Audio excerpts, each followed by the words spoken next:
A shift to an earlier sowing window is helping Victorian grain grower Ewen Peel combat wet, cold winters and keep at bay competition from weeds. Mr Peel farms at Inverleigh, where most of the 520mm of annual rainfall arrives in winter and is trapped in the property's heavy clay subsoils. Cold wet winters there's no growth really, except weeds.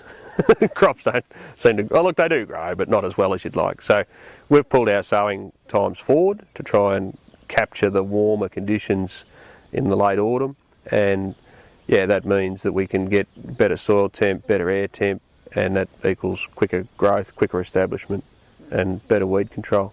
The Grains Research and Development Corporation has been supporting research by the Victorian Department of Primary Industries and grower group Southern Farming Systems. Victorian DPI high rainfall crop agronomist Penny Rifkin has been investigating the suitability of new varietal germplasm to the HRZ conditions, as well as developing a new chart of optimal sowing windows for different varieties in different locations based on heat, frost and rainfall records.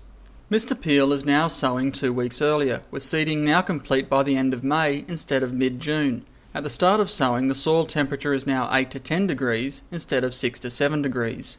And once soil temperatures hit 5 degrees, growth rates stagnate. I think if they can get up and established before it gets too wet, they generally pull through not too badly, whereas if they're still very much in the seedling stage, when it gets wet, they really struggle.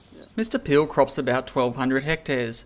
Each year about a quarter of the area is sown to barley, a quarter to canola and half to wheat, with seeding rates generally between 80 and 115 kilograms per hectare. Yeah, we're trying to get good crop competition so that our crops will outcompete the weeds and our upfront chemicals will be utilised to more effect, and we're not trying to not rely on the in-crop chemicals like we were in the past. And while the earlier sowing windows carry a risk of late season frost damage, Mr Peel believes the benefits on offer make the risk worthwhile. Certainly frost risk can be an issue, and that's probably our main risk. Also, probably heat at flowering and things can be a problem, which in the past if we've gone too late, that does tend to affect that.